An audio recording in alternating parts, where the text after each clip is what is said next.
2:14 in the morning, every light inside NORAD went out at once, and for 4 seconds the entire room sank into a silence so complete it felt alive.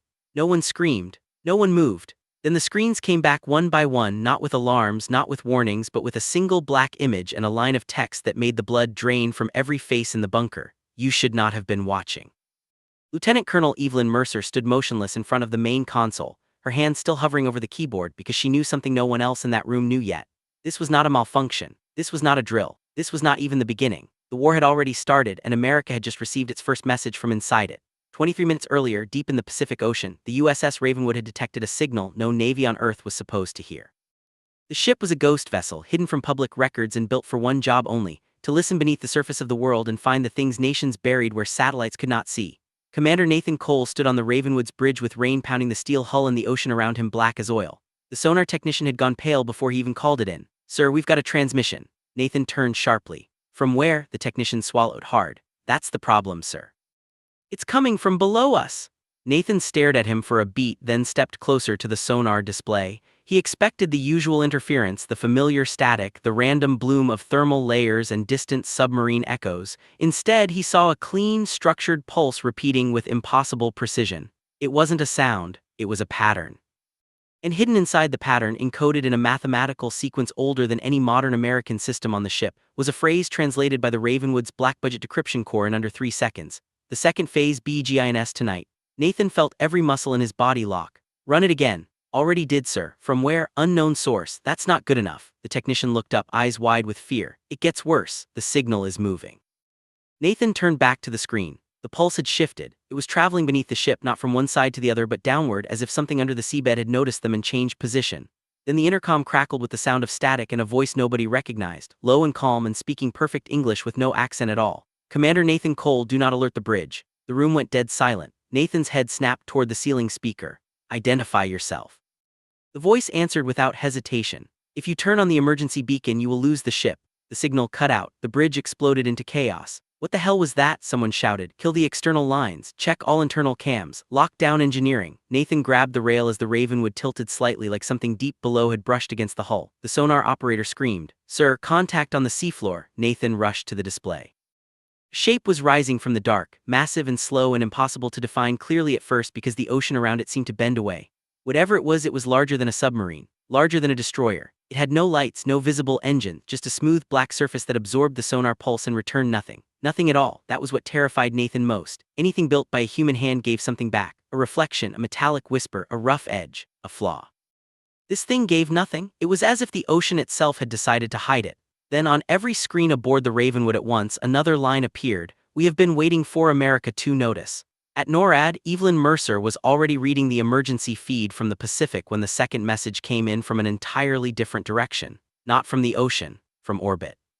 17 American satellites had suddenly gone blind at once, their telemetry replaced by the same black text repeating across every monitor in the command center. The eyes are closed. General Raymond Pierce stormed into the room 10 seconds later, all hard jaw and cold authority, his voice sharp enough to cut steel. "What's the status?" No one answered immediately because the truth looked too absurd to say aloud.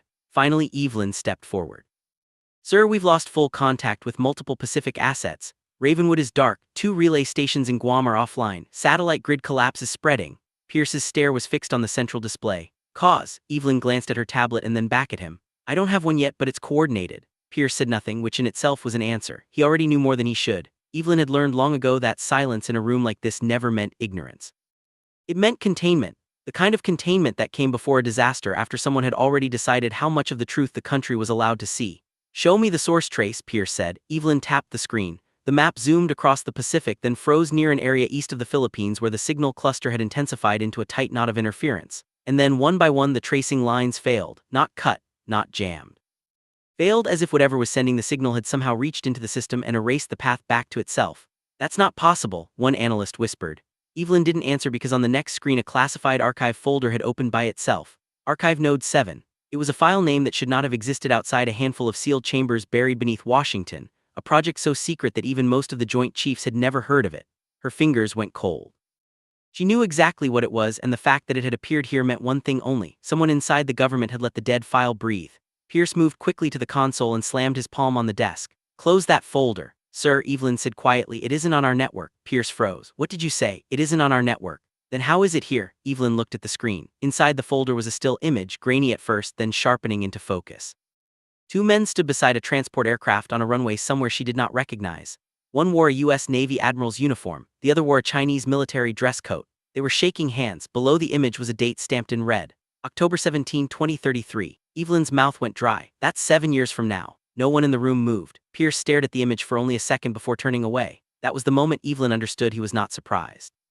He was afraid. Fear changed people in subtle ways. It made the breathing shallower, it made the shoulders stiffer, it made the eyes avoid the thing they could not explain. Pierce's fear was old fear, the kind that had been waiting in him for a long time. Everyone out, he said. The room hesitated. Now, he snapped. The analysts filed out one by one until only Evelyn remained. Pierce closed the door himself, then he lowered his voice. You were never supposed to see Node 7. Evelyn held his gaze. Then tell me why I have.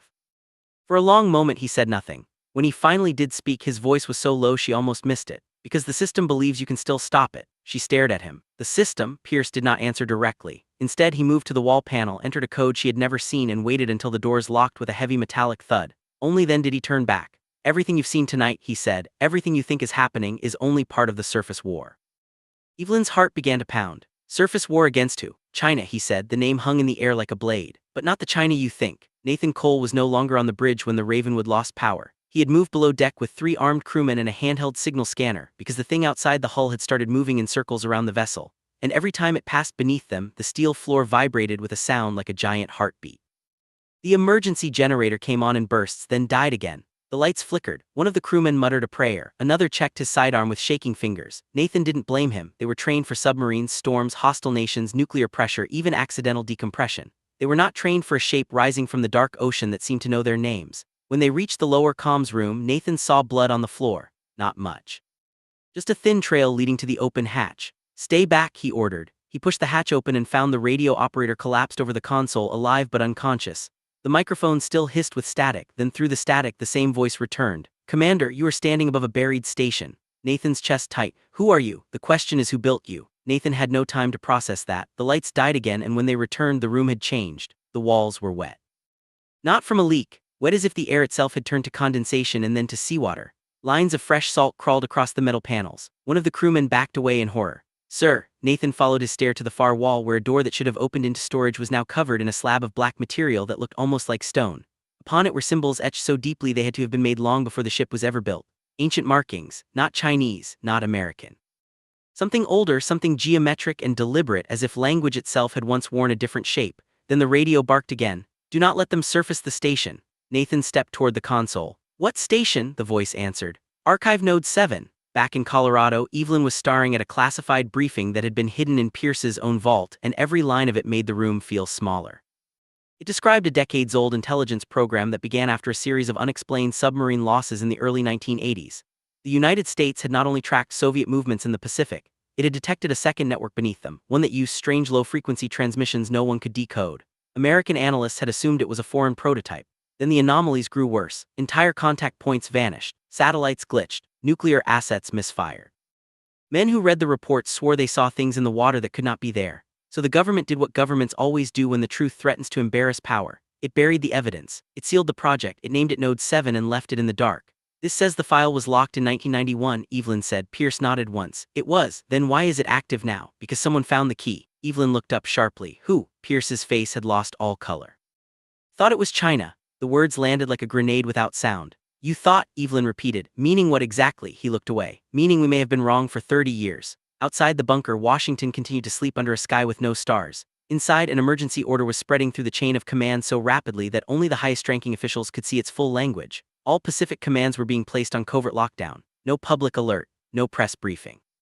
No mention of hostile action.